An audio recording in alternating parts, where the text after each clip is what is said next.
Guy and Todd have a better idea of the vision of the MAC than anyone else. And you hear me refer to it as the MAC because it just takes way too long to say Multicultural Agents Council every single time we refer to this.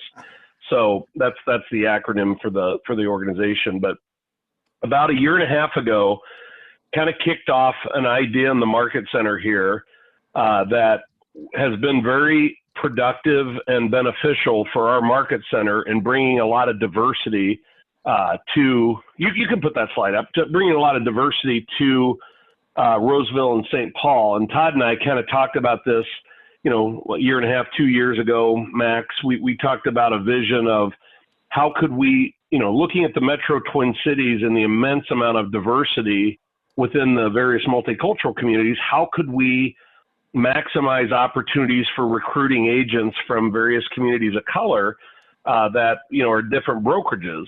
And the first step of figuring that out was, you know, who are the agents out there that are in these various brokerages from these different communities.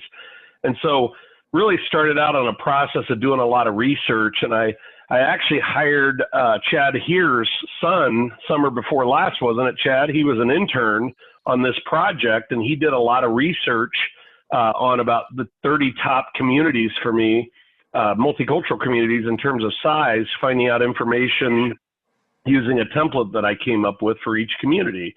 And so the MAC was kind of envisioned to do three things, and that was to create opportunities for agents that would want to get into the real estate business and need to get a license. So we created a scholarship program with 2 of the local schools who wanted to participate and still are, and are offering those scholarships to our Market Center to give out selectively to agents who might want to get into the real estate industry and get into that with us, obviously. And so we can offer these MAC scholarships on a selected basis to people that need to get licensed.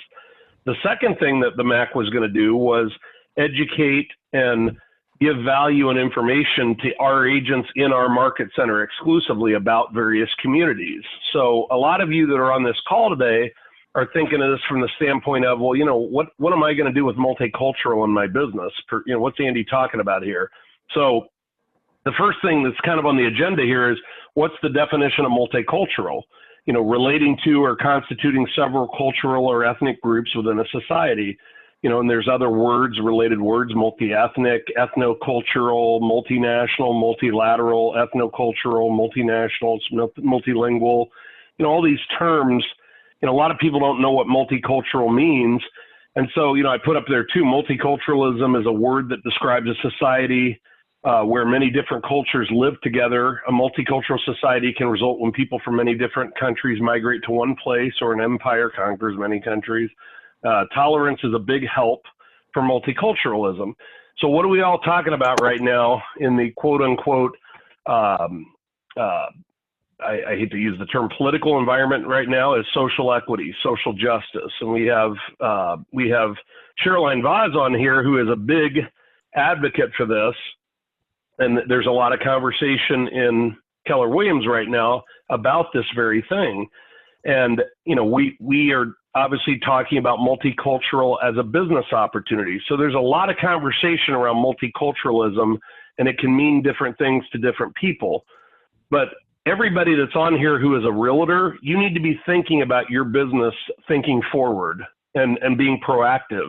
And in the Metro Twin Cities, if you're not focused on learning about multicultural in these various communities, you're not preparing your business for the future. That's just a fact. And it doesn't matter if you're from a multicultural community itself that's unique. You need to be focusing on this business opportunity in your business, because the National Association of Realtors itself, our trade organization, says 6 out of 10 home buyers are going to come from communities of color within the next 10 years. 6 out of 10. That's 60%. Yeah. Come out. So might have to stop over there before we go to the thing on Saturday. Yep. Okay. Do we have somebody that's not muted? I mean, certainly I want to open up, you know, encourage anybody to make comments, but if you're not muted, please do that if you would. So we want to basically talk about this today from the context of what's this organization going to do, but we first have to talk about what is multicultural. So I want to open this up right now to everybody on this call and ask you, what do you think of as multicultural? What does that mean to you in terms of either your personal life and yourself or your business? What I want to kind of gauge some thoughts from people on the Zoom call. So please unmute yourself and share with us what multicultural means to you. And if I have to start picking people off because I have non-participants, I'm going to do so. Hey everybody, it's Bernie here. Sorry, I'm kind of eating and I don't like to eat and have my face being shown. So if you see food in my teeth, No worries. So multicultural to me, I just go back to thinking of the days when I worked in multicultural student services at the University of Wisconsin-La Crosse, and I loved the term multicultural. I mean, I have so many thoughts floating around in my head, but just multicultural means to me, you know, the different cultures, because we have different races. So, you know, you can have, like my daughter is multiracial, I'm biracial. My grandchildren are multiracial. So that race is different from cultural, who we are culturally. So those are thoughts that go through my mind. And I had a short talk with somebody yesterday, a potential a buyer prospect. And when I was chatting with her, she said to me, "I'm sorry, I did not understand a word you said." So I immediately thought, okay, she speaks English because she stopped talking to me in English. And then I said, "Okay, I'm sorry, what is your first language?" And she told me, I wrote it down, it's in my notes, but I thought to myself, oh, I've never heard of that before. So immediately I thought to myself, I need to like find a resource on that. So then I just slowed down and asked her some questions, and we had a nice conversation, and I'll follow up with her and she'll be hopefully ready to buy in the spring. But right there, you know, that's a situation where as an agent, you know what I mean? Like us as agents, where can we connect to communities for more resources and support when needed? So those are things when I think of multicultural stuff, I'm always wanting to know where I can go to connect in the communities for more resources. Great, Bernie. That's fantastic. Who else wants to share what does multicultural mean to you and or your business? I don't know if this is right or wrong, but for me, multicultural just means I want to be part of the multicultural meetings because I want to make sure that I am open and doing my business appropriately and like making sure that everybody feels included.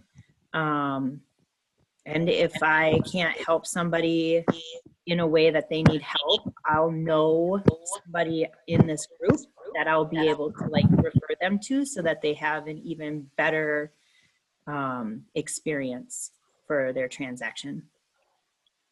Absolutely. Fantastic. Who else? Hey, Andy. So from my perspective, I see it every day. You know, we do commercial leasing and sales. So with St. Paul, anything East Metro from St. Paul to the river, to the Wisconsin border, we have a lot of listings where we have small to mid-sized entrepreneurs or business owners, and a lot of them are from different ethnic backgrounds. And I'm seeing that a lot of them are actually thriving during downturns. And you know, a lot of the entrepreneurs take this as an opportunistic time to find space and build their business and expand. And, you know, we have a big focus on the Spanish-speaking population that we're working with. I lived in Spain for 13 months during my time at St. Thomas. And so that's really a main focus for me. But small business owners, entrepreneurs, I mean, if you look at the percentage of entrepreneurs out there, I don't know what the number is, but I'm sure it's an incredible number of English speaking individuals that either start or own businesses. Absolutely.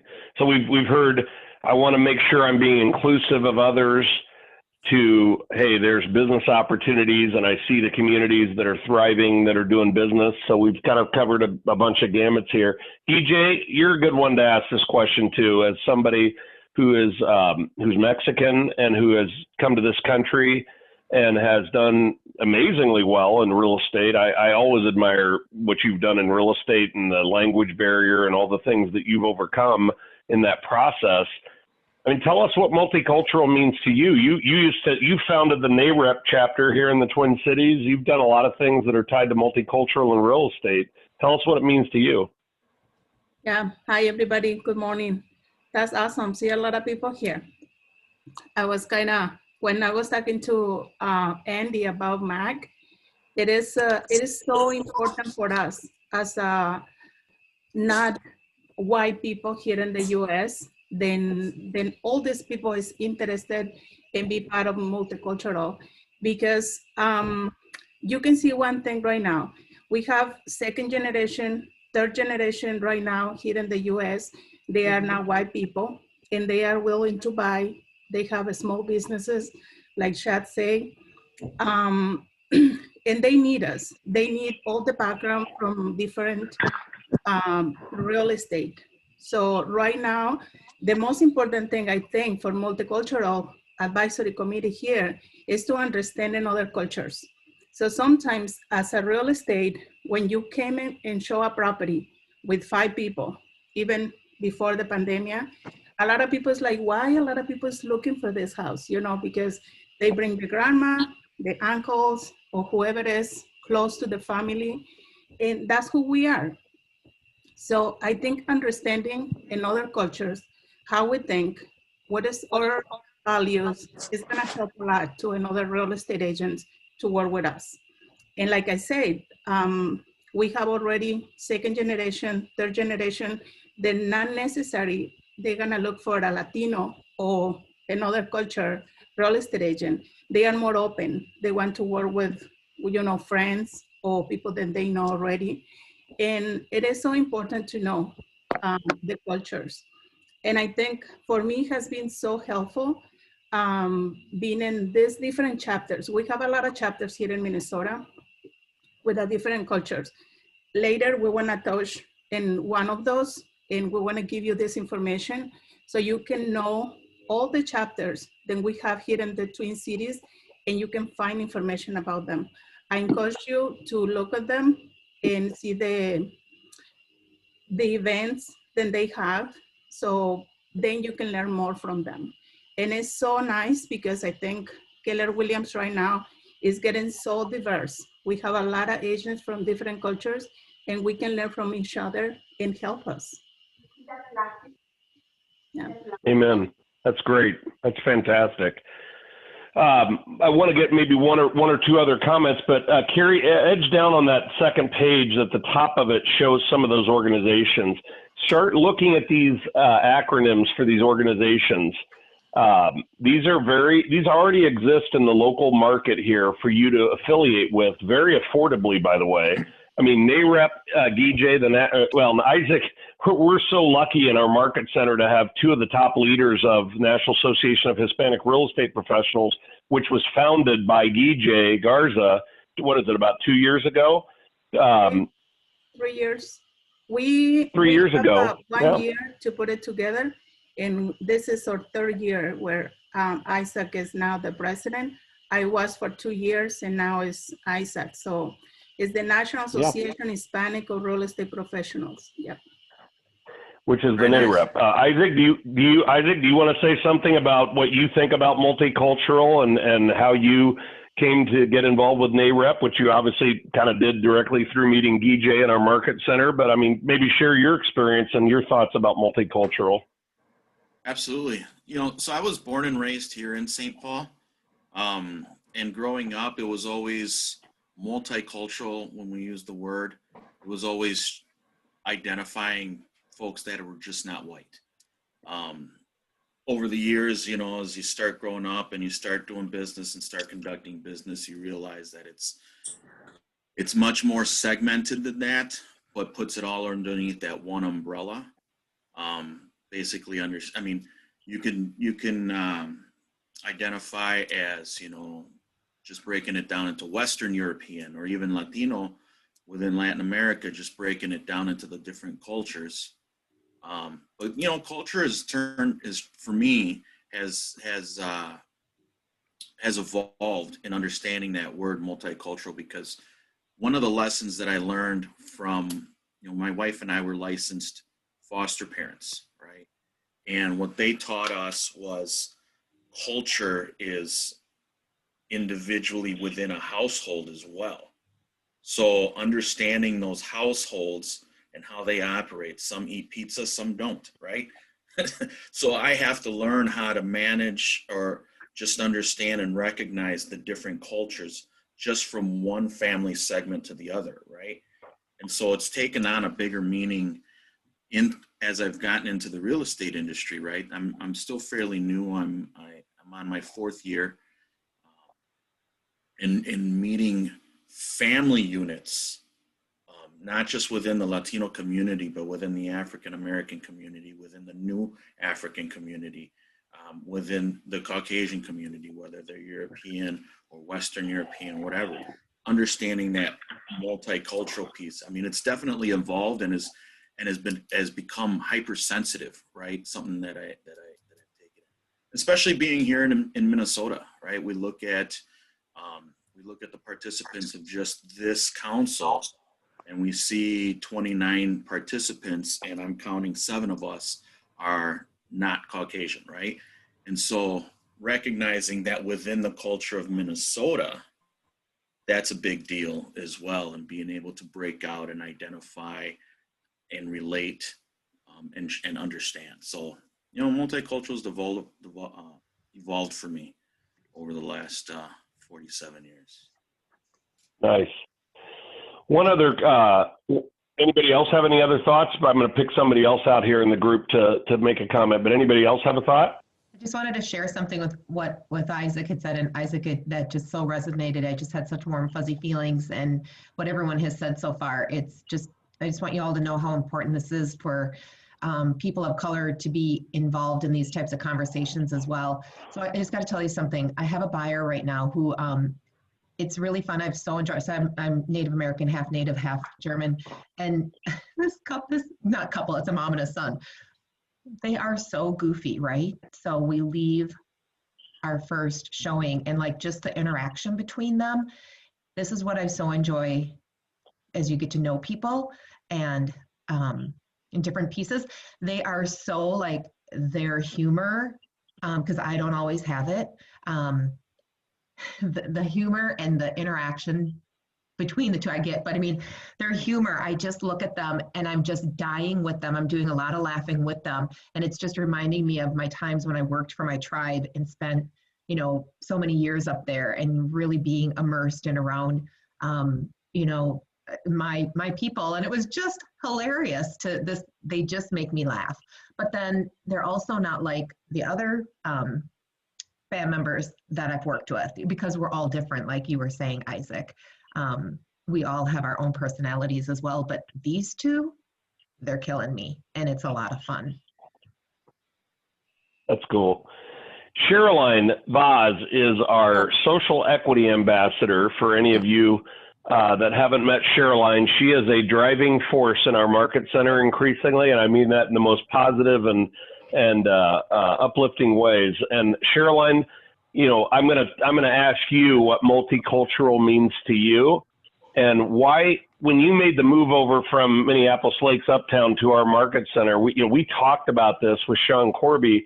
You know, what are we looking to do with multicultural? And you were extremely interested in what our vision was for that. As I've often been asked, you know, what is your diversity plan? What is your goals for diversity in Roseville and St. Paul as a market center? But share with us, Sherilyn, a little bit about your journey of how you kind of came to become the social equity advocate, social justice advocate that you've become with respect to multicultural. I'll start out by saying that if I talk too much, just feel free to, just halt me, because I tend to explain and I tend to get this is a very passionate topic for me. One of the biggest reasons, and of course, I'm going to, that I moved from, as a lot of you know, I was at the Integrity Lakes office, and it was simple little shit that pissed me off over there. Microaggression is the big deal for me. And it did not matter that no matter, I would ask for, hey, can we have just a tiny carton of milk? It's a small enough thing, right? And I was constantly, because people we attracted as clients were people from different cultures, and they don't like creamer in their coffee and tea. And time and again, I was told, A, either buy your own carton of milk, and B, milk is bad for you. Two things you should not be telling someone who is coming up to leadership and saying, hey, I need something. It's just a token gesture. At the same time, there was a lot of pressure put on me to bring agents of other culture in. And I said, that's a load of tokenization and fetishism and bullshit. And they just stared at me blankly. Another thing was, I'm just mentioning these instances rather than talking about the vision part of it. Another thing was colors of the wall had to be Cheryline, I don't mean to interrupt you, but there's something I would like for you to share, and it's not so much about what we don't want to talk about what's wrong. We know there's lots of opportunities, but what I want you to share that you don't often talk to others about is what was your experience early on as a realtor? I mean, I want everybody to hear this story, and again, it has nothing to do with tying this to racism or anything specifically, but I want Cheryline to share her experience early on as a realtor, door knocking out in the west suburbs. Are you sure about that? Are you well, sure yeah, I about do. that? I think you need. I think you need to share that. Okay. Tell people what you went through. Okay, all right, here goes. And I apologize in advance if I cry. So in my very first week of, I was a brand copywriter in advertising, a C-level executive for nearly 20 years. And because of a thyroid illness, I had to quit that job, quit my career, and get into real estate. The very first week of me getting licensed and me joining the Lakes office, you're trained into cold calling and door knocking, right? Because that's the Keller Williams culture. And around that time, the elections were going on and the two presidential candidates at the time were Mrs. Clinton and Mr. Trump. And so I was door knocking in Minnetonka for one of the luxury realtors, and I came upon this house, and I was so in my groove. I just said, hello, my name. I was very nervous. I said, hello, my name is Shavline Vaz. I'm here to invite you to your neighbor's open house. Are you the guy? I didn't see the gun in his hand, but I should have. Are you American? I said, yes, I am. You don't look American. You don't sound American. You have no business selling American homes to hardworking Americans. Get out of here. As I walked, I saw the vote for Trump sign. Okay, fine. Fair enough. And keep in mind that as a homeowner, he is completely within his rights to shoot me because I'm on his land. So people have time. So when I went back, I told my husband, this does not make sense. Door knocking does not make sense. Picking up the phone and calling does not make sense because people would hear my Indian accent and slam down the phone. They would think that someone from India was calling up on behalf of another realtor, whatever you want to call that. And I tried pushing back. So one of my biggest jobs as a social equity task force ambassador in the past 8 months, I've been trying to get Keller Williams leadership. This is KWIR Dallas. So I deal directly with national. Has been me and 62 other ambassadors. We have been pushing to get the BOLD training, the Ignite training, and this thing of our culture is to door knock and to cold call to switch because that guess what? That shit does not work for those of us who look like me and sound like me. And I swear because it's better than to start crying. I hate crying. And then you see me sniffling and that's not good. But my hope I am so glad that our council is called the Multicultural Council because it honors not just American-born citizens from multicultural backgrounds. It honors those of us who have come from other countries to here. Keep in mind, the reason we have left our countries and can't come here is because we have come to America since it's our safe space, new safe country. Probably because our countries of birth are no longer hospitable to people like me. Back home in India, discrimination takes place on religious grounds. I was raised Catholic. So Hindus are the biggest, Hinduism is the largest religion out there. And time and again, people have asked me, Sharline, I see you barely having any Indians as your clients. Let me tell you my everyday truth. Most of the Indians in Minnesota are Hindus. Do you know? So this came as a shock to Andy Noble when I told him this, because he said, we could get the Indian community in here. And I said, well, when I first reached out to my people in Minnesota, I said, I'm a brand new realtor. We are close to losing our homes because of my medical bills. Will you hire me? Everyone said, well, Sharline, we sympathize with you, but if you enter into our home, you're going to pollute it. When I first heard that came as a shock. I said, what do you mean I'm going to pollute it? Because you're Catholic. Digest that for a second.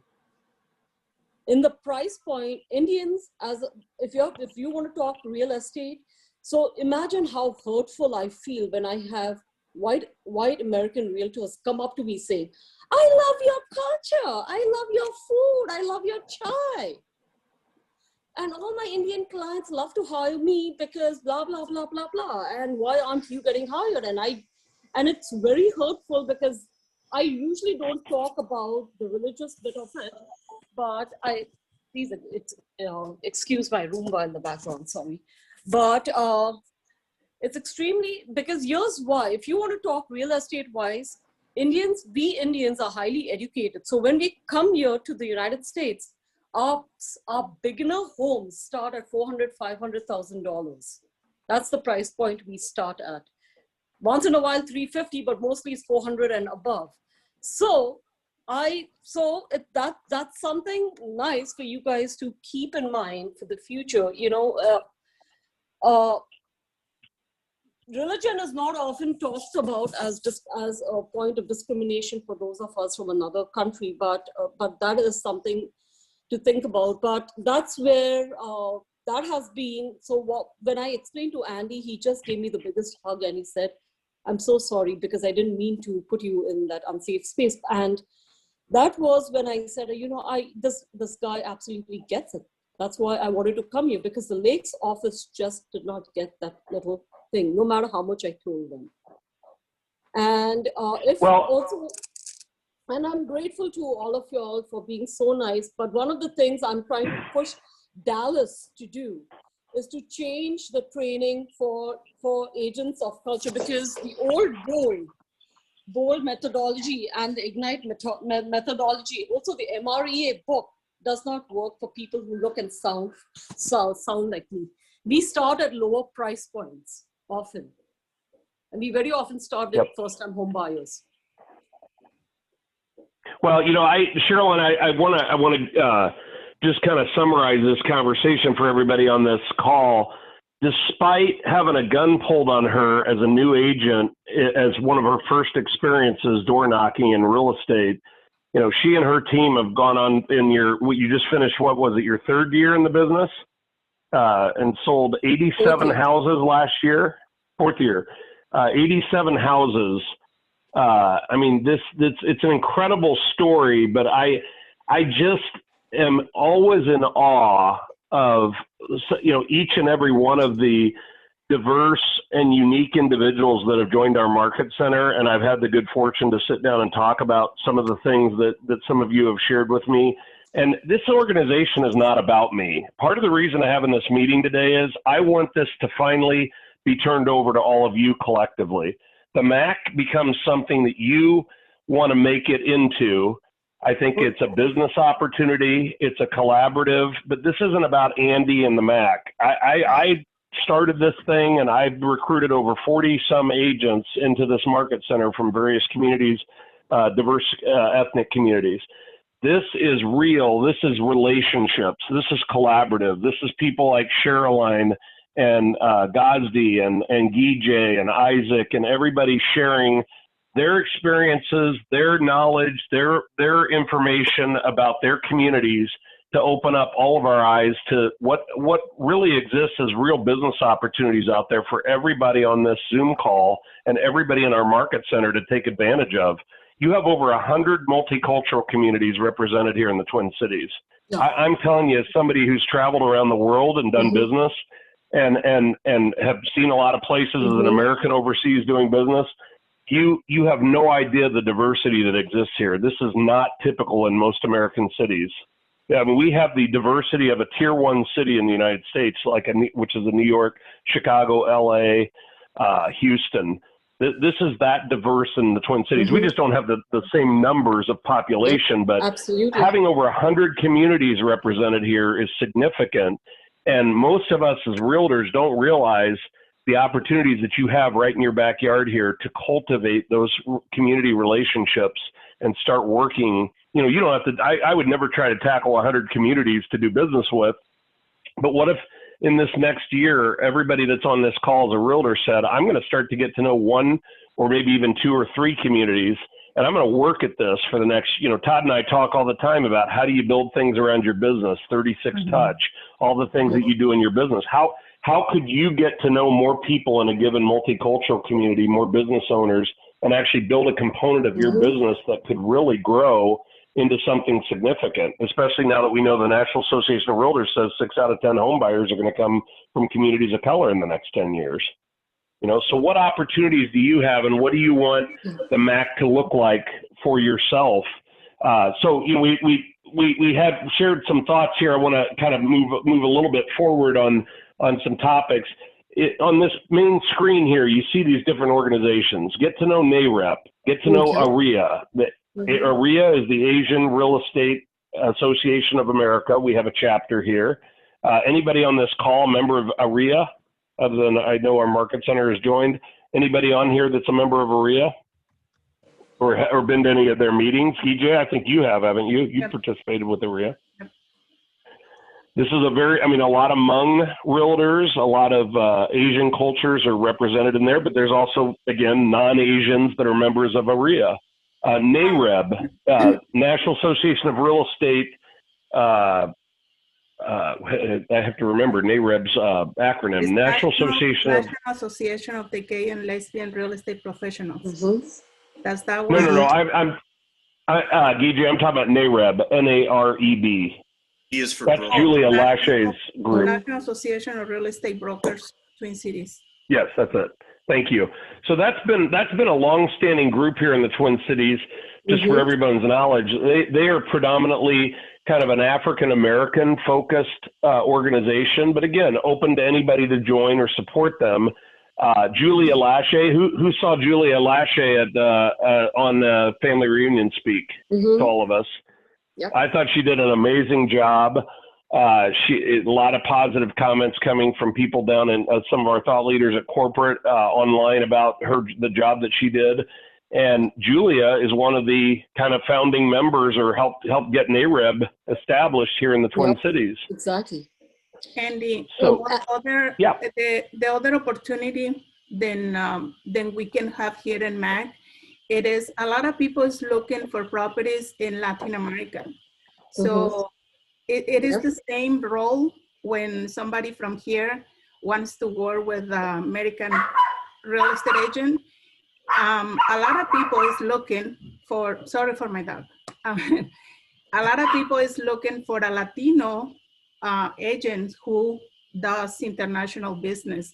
Right now in NAREP, we have a member who is Gloria. She does Nicaragua, Costa Rica, and she spent all her time in winter over there doing transactions. So she's helping us to understand a lot of this business and how agents from here have a lot of questions. They know, how can I do this? How can I recommend people? So right there, you can learn, you can do a referral, or you can do it yourself. You know, there is a lot of opportunities that we can do with international business too. Absolutely. Guys, just a quick reminder, Julia Lachey has come out with a diversity certification class, and I believe that's about $300. I can post the link on KWIR. The more of us get certified, I would love to see that. Another thing, the Social Equity Task Force has come up with a class called LEAD. And it's created by 3 wonderful coaches and leaders. All 3 of them are brilliant Black realtors. We are trying to get as many people to sign up for this class, because unless there is enough interest in this class, the KWIR leadership, this is Dallas, will not allow this class to be repeated in the future. So everyone thinks the ambassadorship that I have had is an easy job, but all 62 ambassadors, we have to fight a lot of political bullshit behind the scene. A lot of you guys are not privy to that because we have to deal with KWIR lawyers and higher ups over there who think they know better for us. So there's this one class, if I can at least get 20 people from Minnesota to commit to signing up for this class called LEAD, it would be wonderful, because right now this one class is struggling, and it's pointless having a social equity task force when we just cannot get people to sign up for a class that we spent 8 months putting in free labor to do, only to have KWIR lawyers say, hey, we don't have the numbers. Everything is a numbers thingy. And I would be immensely grateful to all your help if you guys can push this class forward, and Julia's class, please. Sherilyn, Yes. 36 people on this meeting right now. So if you could maybe post that link for that class or put it on the Rock Stores, that would be great. How about if I send it to Kari and that email goes out to all 800 people? Yeah. Kari, Ms. Gensler. We were going to touch on this, Sherilyn. So yeah, we will do that after this meeting. It's going to go out to everybody in the market center. So yeah, everybody will get that after this meeting for sure. We'll make sure that gets posted. And thank you for mentioning that. The fees are all tax deductible. What is the Good. context of this class? The context of which class? Julia Lachey's The one that class? you're trying to get. Sorry. The lead one was created by the Social Equity Task Force ambassadors because time and again, the problem was they were, so I'm on the minority leadership position for minority realtors. I'm in that subtask group because all of us in this particular group, we have business degrees, and we came up. We noticed, we first did a survey and we realized that there were not enough realtors of color in leadership positions, like team leader positions, MCA, OP, etc., etc. So when we broke that number down, it was horrifying to, we started asking a simple question: why? And the survey came back telling us that very often when realtors of color from KW realized that a position was open, it had already been filled up. So traditionally, people would, the team leaders, etc., would appoint people into their positions just based off the circle that they know, and that was problematic. And the survey showed another issue. It showed that very often realtors of color don't have the confidence to apply for such positions. So the lead class was created so that more realtors of color would feel confident. They would at least take the class and feel confident about applying for it. The class is open to basically everyone because legally, by law, we cannot say it's only open to realtors of color or blah, blah, blah, etc. It's open to everyone. However, that was the reason why the lead class was started. However, for now, because this is the very first time we're doing this class, we have to prove to KWIR leadership. It's really, I'm so angry with them. The leadership in Dallas and their lawyers that this class is valid. This is after 8 months of 3 incredibly smart, brave, brilliant Black realtors putting their labor in for free and creating a class like this. I would love your help if you could get at least 20 people from Minnesota sign up for it. Okay. Thank you, Cheryl. Thank And we you. will Thank send. you for your question. And yeah. We'll send out the information after this meeting by email. We've got that information to send everybody. So just to touch on a couple of the. Yep. Go ahead. Carolyn, also we can, if you have all this information, we can share it with all the chapters. We can help. So I'm still have Isaac and I, we have contact directly with all the presidents and vice president of the other chapters. So we can help to put all these people together. And here's the great thing, guys. Now, I hate to bring this up, but you know, but my social equity task force leaders actually said this. If you share this with other chapters and you're thinking about your own profit share, this is a nice way to tell people, hey, it does not matter whether you are a CBB or whether you are with RE/MAX or whatever, just do this class. And at least this way, if there's ever a leadership position open at any of the KW offices, you can sign up for it. I hate bringing up profit share because I cringe at that, but if you guys are thinking that way, go for it. Why not? Thank you, Gijay. I didn't want to trouble you and to push out this class, but I appreciate your help. Thank you so much. Thank you. We also are going to be putting up a website for the MAC, and there will be a lot of this information or the ability for people on the that are involved in the MAC, in the Multicultural Agents Council here in Roseville, St. Paul. You'll be able to give us content that you might want to see up on that page ongoing. So we'll be conveying good, valuable information like this ongoing to our market center. Our goal is to expand this community. You know, we have a lot of great folks within the Metro Twin Cities. I think some of you are going to be shocked to hear this number, but after about a year and a half of pretty diligent research on this, I've come up with a detailed database of about 2,300 multicultural agents in the Twin Cities. How many of you ever knew that there was 2,300 multicultural realtors in the business right now here in the Metro Twin Cities? That's incredible when you think about it. And that did not exist even 3 years ago, 5 years ago, or 10 years ago. We have that many, and we have a lot of diverse agents at the various Keller Williams offices. So we have Beth Vitzum on this call, who's the team leader at Maple Grove. Maple Grove, we're going to help kind of birth their version of the Multicultural Agents Council. And Beth, you know, just say a couple of words with respect to Maple Grove. I mean, you started looking at the roster there, and I think you were kind of a little bit surprised when you just started looking at it, how many actual multicultural, multi-ethnic agents that you have at Maple Grove on your roster. Just share with us a little bit about that. Absolutely. Thanks, Andy. So usually it's 3% is average for multicultural. We have 17 agents are multicultural, and that's growing. And I'm super proud of that and want to grow a chapter here in Maple Grove. That's why I'm listening to all of you today, is hopefully to gain some insight into what multicultural means to each and every one of you. Super interesting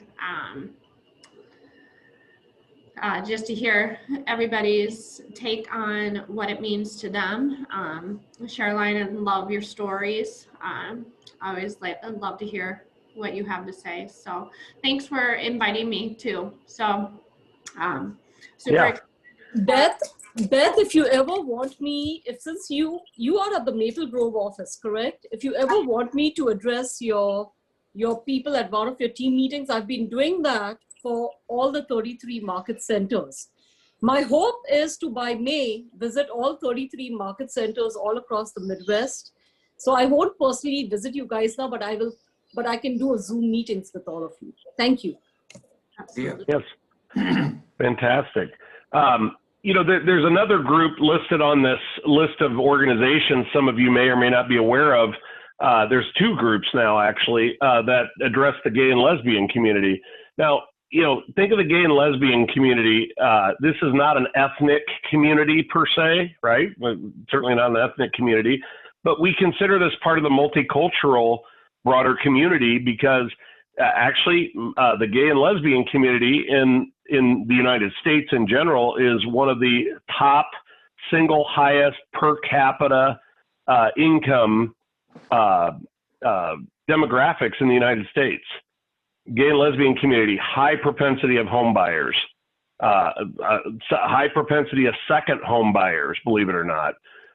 So gay and lesbian community broadly here in Minnesota alone has organized 2 chapters. NAGLREP, which is the National Association of Gay and Lesbian Real Estate Professionals, is a national organization out of Florida with various chapters, and they obviously have been involved in Minnesota for a while. They also had a gentleman, Ryan Wyant, who split off from them and started the LGBTQ plus Real Estate Alliance. So he's a local St. Paul guy, and that organization now is growing fast and is based here in Minnesota, but it's a national gay and lesbian real estate organization. So you can go to any of these websites for these organizations and look up what it costs to join. Interestingly, if you go to NAGLREP, I saw numerous agents on there saying, I got 2 or I got 3 or I got 4 real estate transactions by just joining NAGLREP and being listed in their directory. Now, I don't think NAGLREP costs $149, and I think it may be I think it's like $149 a year. The NAREP chapter here locally, GJ, is $49 a year to join NAREP and be a part of NAREP. Yes.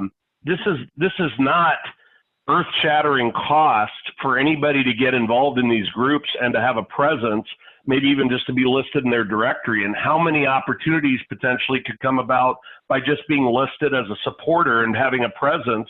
And then somebody from that community suddenly says, you know what, I'm going to do business with people that are supporting this community and are part of my community, if they identify obviously with that community. And, if you get one piece of business, that's a pretty good return on investment for just being a part of that one organization. So I listed a couple others on here. Crew Network has been around, Chad. I don't know if you've ever worked with these guys, but the Commercial Real Estate Women, that's a national organization, I believe, and there's a Minnesota Twin Cities chapter for Commercial Real Estate Women. There's VAREP, which is the Veterans Association of Real Estate Professionals. Lynn, you probably are familiar with those guys.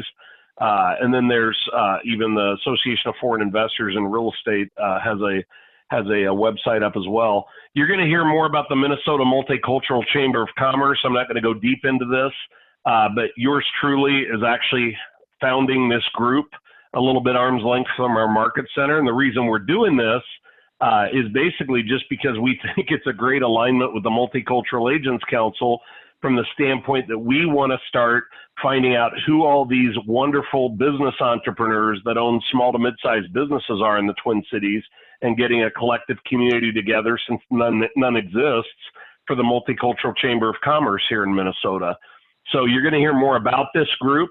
You're all going to be welcome to join. Maybe we'll work something out that if you're active and involved in the Multicultural Agents Council, we'll give you a complimentary membership into the Minnesota Multicultural Chamber of Commerce. But wouldn't it be great if we had 2,000 to 3,000 small to mid-sized multicultural business owners in the Twin Cities as a member of that chamber, and you could connect in with all those people about possibly selling them homes, buying or selling them homes, and also being able to talk to them or do referrals back to Chad on the business side when they want to lease space or they want to build a building or buy a piece of land. So we're going to create that collaborative community. And why are we going to do that? Because it doesn't exist. Nobody's done it yet. So it's a wide open opportunity. Yeah. And one of the things that I would like to emphasize is all these chapters, the mission, or most of them, the mission is to help professionals. It's not that you are going to go and work directly with somebody that is not in your culture, but it's to support every single agent professionally. It is, even if you decide or not to go and work directly with these communities, you at least be knowledge and know where to redirect business. But if you would like to do it, you're gonna be prepared to do it too. Yes. Very nice. Yeah, the Multicultural Agents Council. So I kind of want to, just cover a couple other things and then spend a little bit of time again in a collaborative sense, asking everybody for some questions, input, ideas on how we kind of grow this. But again, I'm most interested in what you want the MAC to look like, not what I want the MAC to look like. Because again, I shared with you, my three things were, we offer scholarships, we provide data and contacts on each community. And then the third thing that was going to be part of the MAC in the original design was we're going to do a multicultural housing study every couple of years with appropriate sponsors in title, mortgage, whatever, that can help fund that with a local university partner who's going to really go back and look at what is happening with multicultural housing trends in the Twin Cities. How many of these folks are buying houses? How many of these folks are renting? What's the impact on our general real estate economy here in the Twin Cities? And so that's a bigger vision project once we get the first legs of this established and working at the level we want to get it working at. But I mean, this is literally a product we're developing within our market center. And what opportunities do we have to bring many multicultural agents over to our office in Roseville and St. Paul? It's huge. I mean, there's no other KW, no other brokerage in the Twin Cities that's even focusing on this and even making plans around how we can do something with this. Todd, you and I have had some offline conversations about this. We have a lease that's coming up next year in Roseville in October, longstanding lease, and we're looking at, what is Roseville, St. Paul going to look like as a market center location in about a year and a half, a little over a year and a half. And Todd and I have had conversations around this. And Todd, you and I have talked. Maybe you have a couple thoughts on this. We want multicultural to be a signature of the Roseville and St. Paul Highland Park offices. We want to invite as many multicultural agents and communities into this market center to do business in real estate. We want all of you to do business with those communities, and we want to do whatever we can to support that. So Todd and I have said, hey, we want to have a big conference training center for that new space when we get to in October of 2022. And so Todd, I don't know if you want to say a couple of things just from your kind of experience and sitting back watching what we've been doing with the MAC in its early stages, but where you see opportunities for this at both Maple Grove and Roseville, St. Paul. Sure. So just, again, listening to this conversation here several times, the same thing has come up.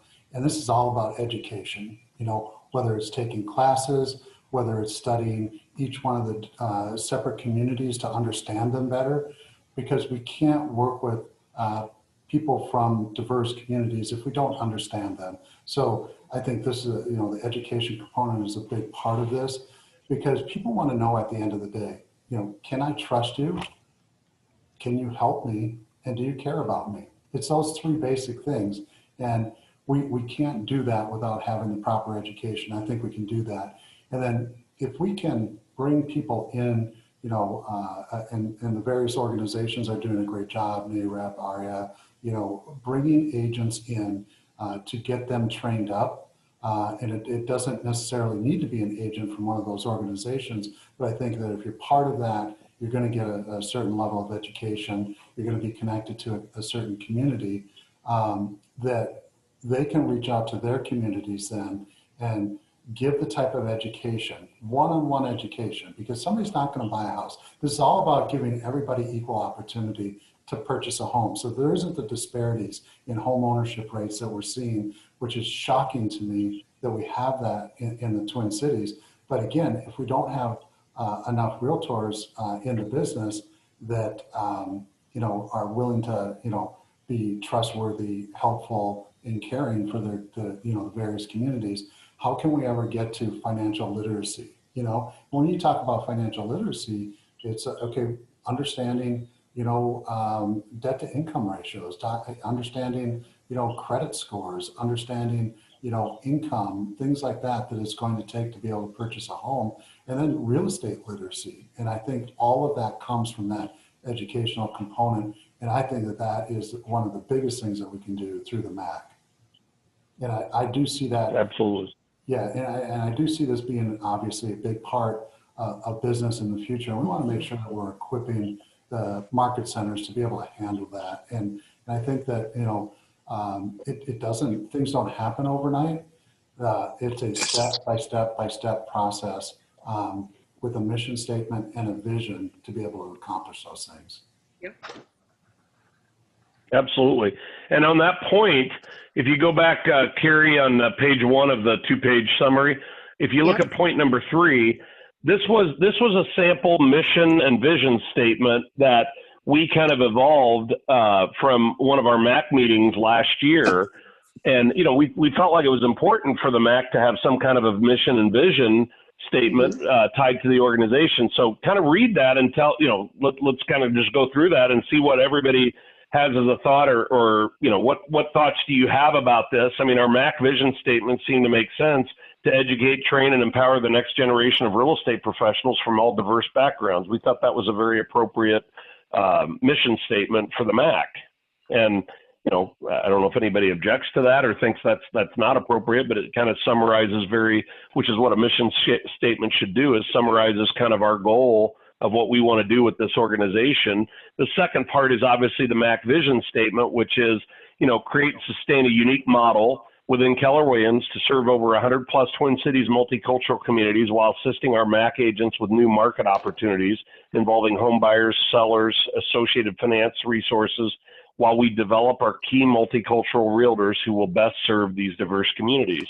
Now, again, you know, the one thing I would change on there is you don't have to come from a multicultural community, so to speak, or an ethnic community and be an ethnic multicultural realtor to participate in this. Can I say knowledge something? and contacts are the barrier. Yeah. Yeah, no, I totally agree. I have a couple of thoughts that I just, you know, need to share. Because I always love the idea of, you know, bringing in more people of color and bringing in, I mean, anyone who's a person of color, most of us know when we walk into some place, you are, and even though I look white, I get it. How I see myself internally is different from how people see me externally. And so we always have this innate thing of walking in and you're doing a quick scan to get a quick feel of and a visual feel of the environment that you're going into. So, but I'm always happy to go into places where there are obviously lots of people of color and more people of color. My fear is when I hear we're just trying to get more people of color, and we're trying to get more people of color, and we're trying to get more people of color, and we can have 100 people of color, but that doesn't guarantee that they're going to feel comfortable or safe, and it doesn't mean that like you said, Andy, 100%, just because someone's a person of color doesn't mean that they have to work in that. I see a big part of what we're doing is also educating all of our agents, you know, on providing information on these other communities, sharing that information, training classes, you know, for all of us, all agents within our market centers, you know, that we're really just like, you know, Amy had said and others had said, it's like a resource. And if I were to join a group that's outside of my racial and cultural background, I'm going there to really learn and how can I better serve versus picking up a client, I guess, because that's the education piece that we all need. So I really hope that we keep that at the forefront. I totally understand, obviously, you know, I've worked in environments where bringing in numbers is important. We all understand that. But I don't know, for me, I was just having a lot of feelings swirling around inside me and I just needed to express that. Bernie, can I say something about it? You're totally right. I think there is one day I just hear somebody, African-American lady, saying like, not because I'm of the color means that I'm right for this job. So she was so clear about it. She said, not because I have three people who want to be in this team and I have to choose the one who is American just because I want to have diversity. That's not the right thing. She say, you have to knowledge, you have to be knowledge, you have to be perfect or right for the job. So that means that as an agent, we have to identify too, in every culture, it is right people, it is wrong people. So we have to identify that too as a market center, what people we bring on and who we wanna work with, because that's the reality. And we have to be specific of what we want in our market. And that's another thing that we have to make sure that we are watching who we are working with too. Absolutely. What, Andy? Sherilyn, were you going to say something? Yeah. Yes. Yeah. It's to Bernie's point. Bernie is actually very correct, because I spoke about this at the national meeting a few weeks ago. It is absolutely important for Keller Williams to, I bluntly asked Gary Keller, what is your anti-racism plan? And at the time, he had no answer. You know, I mean, Gary, bless his heart, he tried to whatever, but I believe Julia Lachey later on pinned him down and basically said, you know, what is the anti-racism plan for you and KWIR? Because all these 62 ambassadors are putting in free labor when in reality, KWIR should have hired a diversity director or an anti-racism trainer to train all of KW. So here is one of the things. So I like to, and instead of waiting, and so to hear what he had to say that he at family reunion, keep in mind, Julia Lachey put herself on the line by having a private and very stern conversation with him. Now, when I say stern, Julia was my productivity coach. I can only imagine how strict she was with. She's very, very stern, and she doesn't mince what she says. And I think from what I heard that she had a very tough conversation with him. She is, I would, rather than wait for KWIR, you know, there's the problems that I faced at the Lakes office, and I bring up Lakes because that's the place where I started my career. I love the people over there. But if all of us if the leadership did some degree, and I'm talking about leadership at the market center level, did some level of anti-racism training, and also that we all as realtors collectively did an anti-racism training a lot, or we would be able to treat one another respectfully, plus learn how to talk to our clients, our diverse clients, and be more inclusive of their culture, gender, ethnicities, etc. It's something to think about, but I do know that in the near future, one of the proposals I pushed forward was that this needs to be a mandatory thingy, because the luxury to screw around is no longer there. One of the things, and it's a hill I know I'm going to, I will gladly die on. I want Keller Williams to think in terms of how they can make if they want to talk to us about being more go around door knocking, etc. What are they thinking in terms of security? In our office. Think about that. Yeah. Lily, Hey, did you want to say something? Yeah. No, I was going to say, so I like the mission statement, but I think one word I would add is to educate, train, cultivate, and empower. Because I feel like there's this big, I think that we have to look at how the culture of Keller Williams is.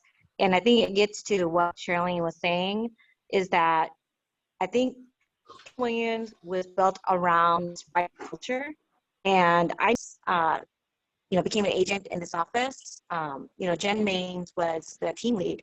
And I know I often felt like it was a really white culture, like I didn't fit in.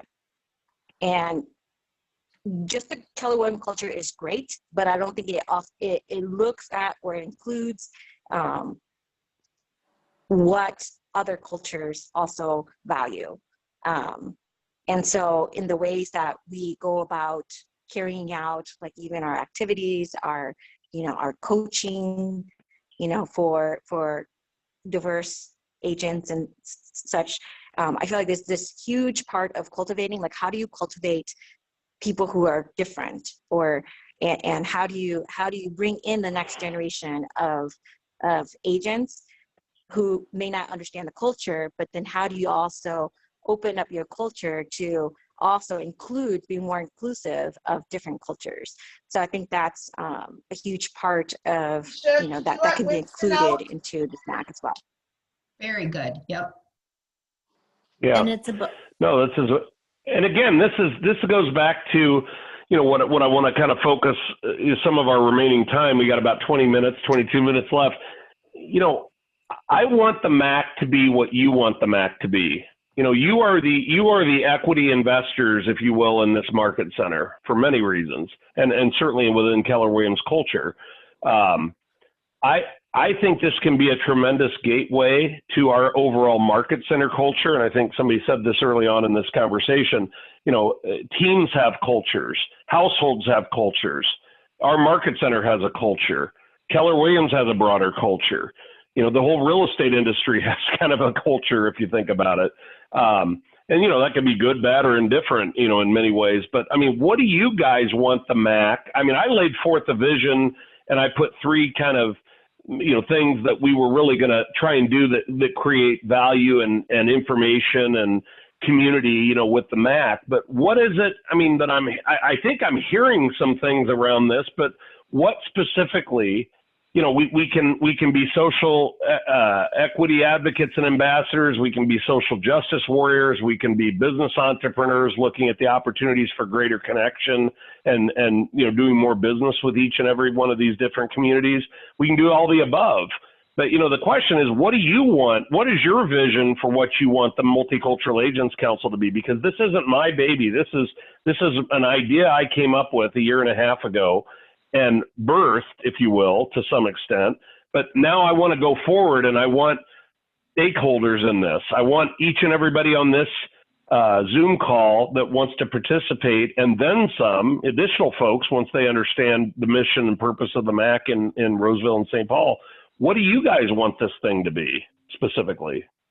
That's a big part of what this conversation is about.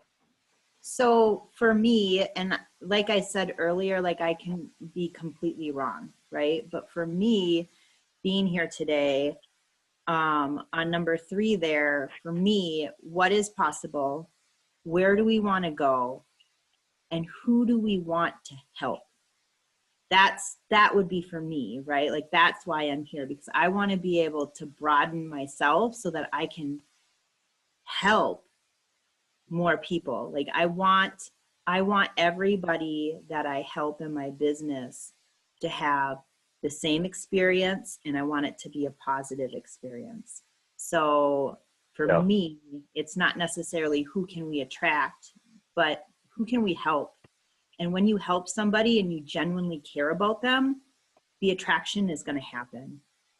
So more people are going to want to be part of this when they can feel and see that we legitimately are caring about people. So that's great. No, great point, Amy. That's fantastic.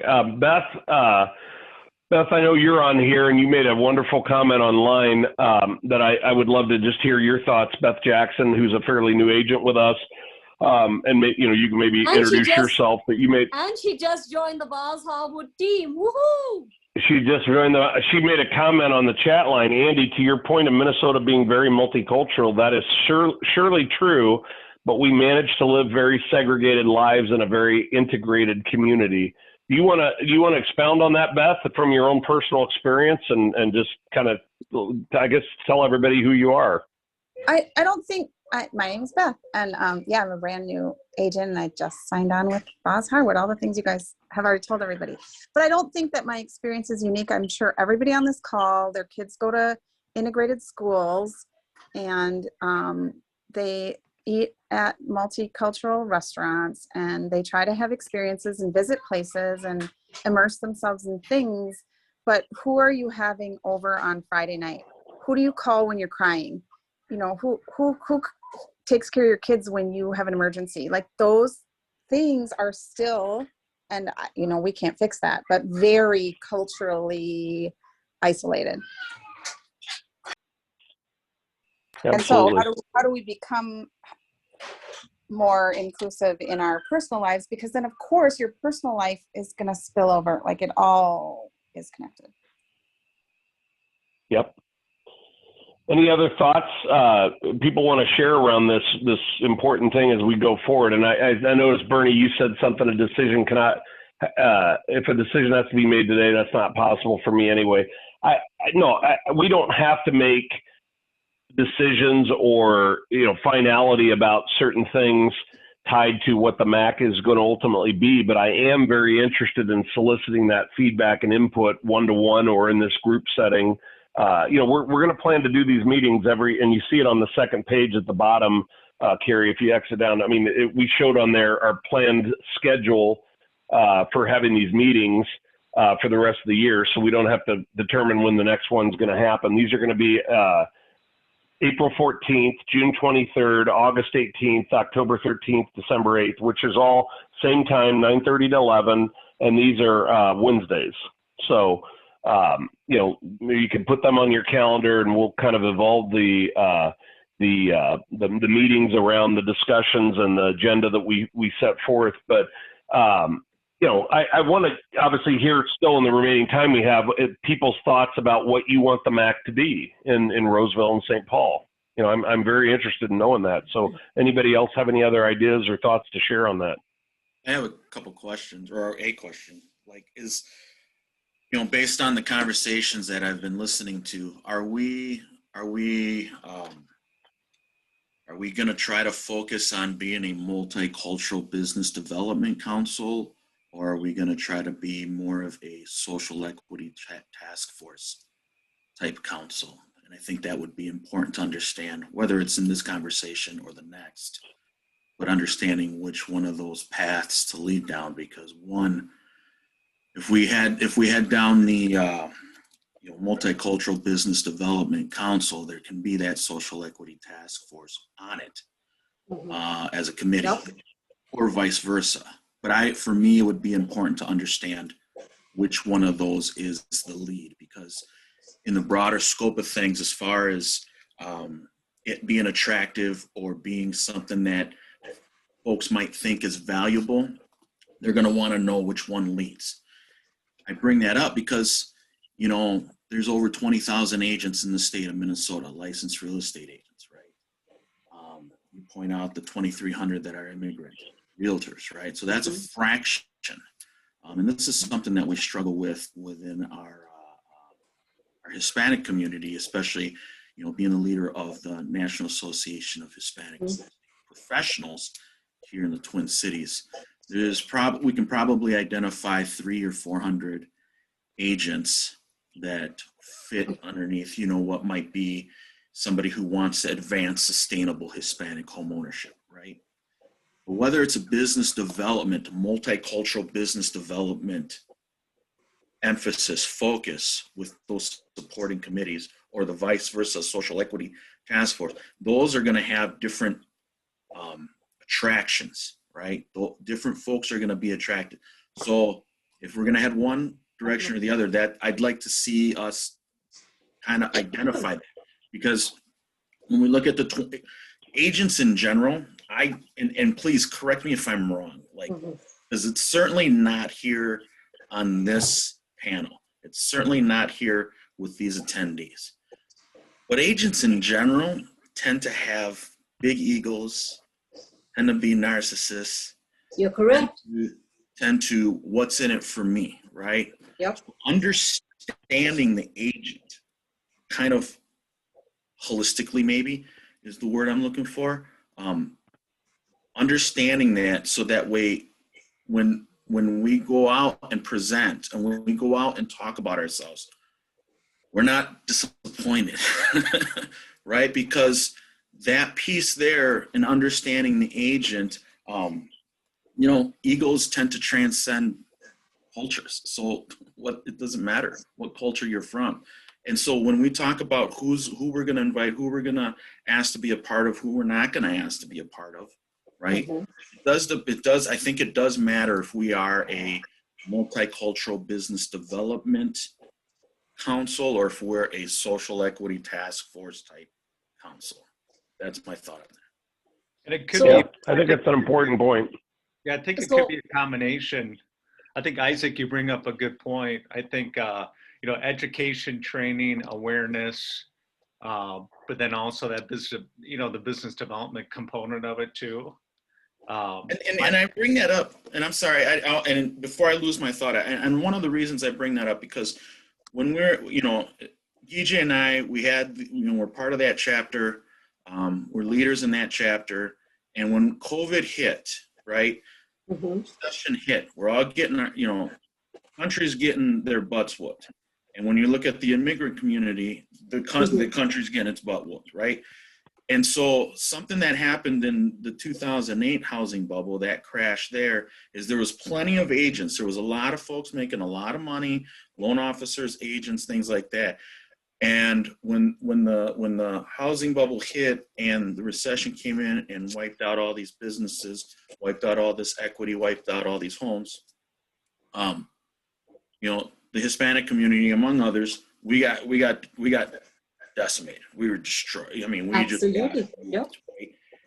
And so once we started getting once our demographics started getting our feet back under ourselves, started putting ourselves back into that home position. When we popped up as a demographic and had that home buying desire and power, we looked around and there weren't a lot of folks that looked like us that were agents, right? So or loan officers. So when last year, when the recession hit us in 10 days, I was pushing the message with the chapter, with our board, that we have to be able to connect with our board members and not only teach them how to survive this recession, because we didn't know we were going to do as well as we did. Anybody in the real estate industry didn't know that we were going to do as well as we did. Not only to survive, but to thrive. And we now had a bigger responsibility of not only having a business that survived, but a business that survived. Because when our folks do get back into the game and do continue to lead the home buying rate, right? They got to be able to look around and see somebody that looks like them that they can do business with.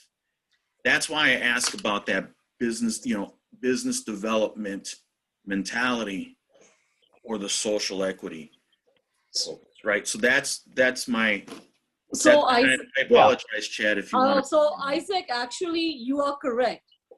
At the multicultural level, we need to be more focused on business development. The national level, I'm so glad you brought that up, because for us, it's our job to help all our agents grow, training, inclusion, anti-racism training, etc. Those of us at the national level, the Social Equity Task Force ambassadors, we are more they're trying to change the thinking and the mindset of materials, etc., more on the social equity thing. I am so grateful. I'm going to give you some, I'm going to send over some Indian food just because you brought up this very wonderful point. Thank you so. But yes, I agree. I agree with Isaac. At our level, it needs to be all about business development and how we can empower people to do better and fare better. To Julia Lachey's point, when you practice social equity and diversity, include social equity and diversity practices into your business, everyone does well. Your business does well. Hey, But to Isaac's point, we have to teach those basic strategies, right? Yeah. Chad, I interrupted you. If you don't, I do want to hear what you have to say. Oh no, I just added my comments in there into the chat. I agree with 100%. I mean, we have such strong. But mute. Yeah, we have such strong leaders within this group, and we're all passionate about it, right? And so I think that it can go in all these different directions. So having, you know, subcommittees similar to an ALC, right, where we can have, those with specific passions, lead those passions in groups and really drive it, because we can't do it all at one, in my opinion. I think we do it that way. That'd be my recommendation. And then there's always going to be a business development component to it, but that should not be the driving force of the group. I agree 100%, Isaac. And that's not the point of the group, is to gain business from this. Ultimately, it could be a byproduct, yet I do feel that, the true mission of the group, of why Andy started it, I mean, he wanted to add agents to the market center, sure. However, he has a bigger mission to be able to educate, train, and really spread this message as well, too. So just my 2 cents. Well, to create it, and I think, again, on that same point, it's to create a broader, unique, or, diverse community. Lisa Lee, you're new to our office. We have Martha Ballack was on here earlier. You guys were at Coldwell Banker in Woodbury, and, we've talked offline about what your perceptions of the environment or the culture at that office was and how that impacted you. I want you guys to have a broader community, if you will, here, whatever that needs to look like or wants to look like. And we have a great environment here already that we've started and established, but how do we grow it? How do we bring more diverse opinions in to the group and more ideas? I always say there's power in numbers. And I think if we're doing that, but we need to get clear about what the MAC is going to do. And, I probably have more clarity today after this call than I ever have, because, we haven't really established what the mission and vision of the MAC is going to be. And I think you all are stakeholders and need to have a say in that, not just coming from me of this is what it's going to be, for Roseville and St. Paul.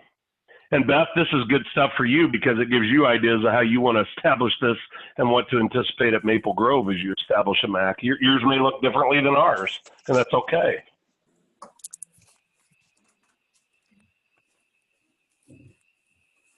Lisa, did you want to say anything about kind of your thoughts on multicultural? I'd hate to put you on the spot, Lisa Lee, but you have to unmute yourself. But you want to share some thoughts? I know you've been quiet through this whole thing, and I'd love to hear from you. I've been observing all the great speakers. Thank you very much. And as I'm listening to everybody speaking of their experience and experiences and other things that they like to see, I keep going back to my original thought of multicultural. I don't think there's not that much difference. I think it's about respecting different cultures. Just because they're different, then I came from different countries, as you can see, and I've experienced a lot of different things since I've been here as a young kid.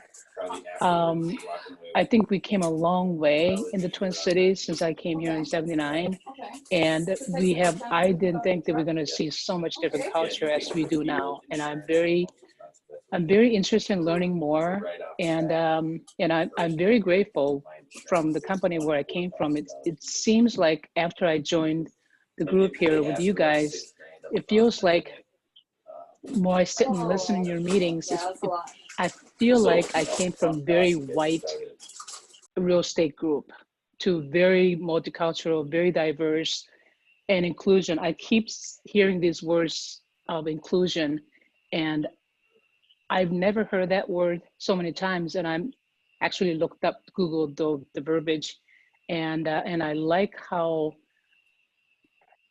our family, my new family, seems to have the arms around the whole community as a family member and trying to understand. It seems like you guys are very good at helping each other, and end of the day, it seems like it's about respecting and building a great relationship. It doesn't matter what color you are or where you came from. Good point. Yeah, great point. Yeah, Lisa, remember we were talking about how the differences in culture is in different market centers. Mm-hmm. She and we came from the same company before, and it was so different, but it is so nice to see the leaders of every market center knowing us as a culture, as a diversity, as a different, because not everybody knows. Not everybody knows. When you ask them, how many Latinos real estate you have? They don't know. How many Asian you have? They just want people, but they don't want to know more. And I think we can make that a change in our market center. And I'm glad that Andy, Todd, and all the admin staff is willing to see who we are. Because, like I say, we came from another agency where they don't know who we are. They don't care probably. Now they have to care because it's everywhere. But before, right? So like we're talking, if you ask them how many agents of color you have, they don't have an idea. They just want numbers. And we are not a number. We are a culture, we represent people, and we are people who are working here and trying to make a difference. So to be equal for everybody. So that means I say thank you because you guys are interested in us as a different culture. And that's something that has to be good for everybody. Absolutely. Yeah. In respecting everybody's time and kind of summarizing this meeting today, here's what I want to ask of everyone. I know there were a number of people that weren't able to be on today, but they did ask us to tape this, and they do want to be participants in the MAC and what we're going to do with this. If rather than just do a head count for time's sake, if you want, I want to ask two things of everybody on here. So I think what we're going to do is we're going to create a board of advisors structure for the MAC. And I don't know how many we'll have on there yet because but let's kind of think this forward. We'll probably create a board of advisors for the MAC, and then we might have a couple of subcommittees. One could be on training and education. One could be on business development opportunities, maybe something along these lines. And we'll kind of explore this and be communicating before the next meeting with everybody who is on here. But please submit to myself or Carrie. Let's just keep it to that. Carrie, myself, or Heather, Jordan, any of the four of us on the leadership team. Let us know if you'd be interested in serving on the board of advisors. I only want people on the board of advisors who are going to participate, who are going to show up to these meetings for sure, because the board of advisors is kind of going to be the main scale part of this. And then let us know if you don't want to obviously be on the board of advisors, or you do, and you want to also serve on a subcommittee. And our goal here is not to make this hugely, what do I want to say? We don't want to make this a bureaucracy. We want to be effective and efficient and productive and accomplish things. So we're not going to have like 4 or 5 or 10 subcommittees on this, but what we might have is 2 or 3 max. And we're going to be very purposeful about what we're going to do going forward. And I think Jordan just sent something out during this that was talking about, hey, if any of you have ideas or things that you're passionate about seeing taught at the Market Center, we could put a training and a curriculum together using some of the people on this call, that could be helping lead that. Let us know, because we always want to expand the training calendar. I've thought about for the MAC ultimately having a certification maybe tied to this. That's not going to be universally recognized, but maybe you go through a whole bunch of training classes that the MAC is sponsoring or putting together, and by finishing it, you get a nice little pin, a lapel pin that you can wear, that'll be modeled after our multicultural logo, Multicultural Agents Council logo. So, something that we can do to just help promote this. We can also talk to agents at other companies about, well, hey, why don't you come over to our office? Look at all the stuff we're doing, in diversity training and business development and, whatever else we want to envision with this. Let's figure out what this is going to look like in the coming months, for how we can build out the MAC. But I need leaders on this. You got to tell me who wants to be leaders on this beyond. And so you can email us, text us, whatever, after this, if you want to be serving on this and be a part of the leadership of the MAC going forward. We'd like to know who the people are that want to do that. And we'll put that out broadly to everybody in the Market Center. So anyway, any final thoughts or questions at this point? Please sign up for those classes, please. I'm begging you guys. If you guys want to know one of the reasons being, well, as we all know, Mr. Team, Josh Team, quit the company. Why he quit, I don't care. But the charter behind, but there were there's a new leader in place, and there were three more new appointees. I don't know how many of you are very well connected with the minority KW Realtors group, et cetera, but people are pretty upset because the 4 new hires are white and men. And there are quite a lot of women realtors rightfully very pissed off, and realtors of color also very pissed off because Mr. Keller, again, bless his heart, has selected these 4 leaders from within his circle. So, and Mr. Keller has also previously has said that the reason he does that is because there are not too many realtors of color or from other genders who step forward to apply for these roles. So please, everyone, the lead class was designed for all Keller realtors technically, but if you want other people to join in, that's up to you. But please, if you guys could sign up for that class, and please sign up for Julia's class as well. Thank you for your time. Yep, we'll get that information out to everybody regarding those classes after this. So, all right, anybody else? Any other questions, concerns, thoughts as we wrap up? I want to see more women realtors in leadership positions. Hey, we're all for that. Absolutely. But make note of also the MAC meetings dates, if you can put those on your calendar and kind of schedule around that, because we want to definitely have as many people participating on this as possible. And we definitely will have more people, I think, participating in this, so we're looking forward to that. But yeah, so Andy, mark those dates down. Yeah. If I reach out to you, can I get a copy of this that you have done up? Oh, yes. So that yeah, I'll send out a copy of this to everybody. And another thing we didn't put up on here, just in parting, is all the numbers. I did a lot of research. It was not readily available information. All the various multicultural communities, just here represented in the Twin Cities in rough counts. These are probably conservative low numbers for these communities. These some of this was based on a 2017 population. And these, like I said, this is not readily available information, so I had to aggregate this from a lot of different places. But I mean, this is just kind of both inspiring and staggering when you look at the diversity of communities represented here in the Twin Cities and how many people are in some of these communities just here in the Metro Twin Cities. And we are a refugee state, and there's a lot of things happening right now with this on the national level, with the presumption and I think it's in motion right now to have more immigrants that are going to be allowed into the United States. And Minnesota is a big refugee state, so I would imagine we're going to see some increases in numbers in some of these communities coming.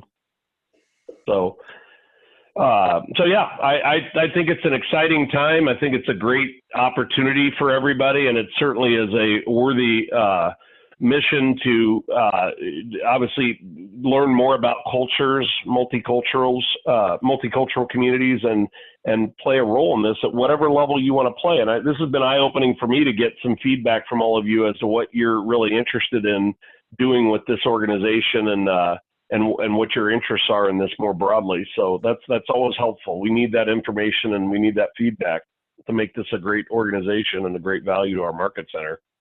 So thank you. Thank you all for participating. Appreciate it. Andy. Thank you, everyone. Thanks for putting this together. All right. Have a good day. Thank you, guys. Appreciate it.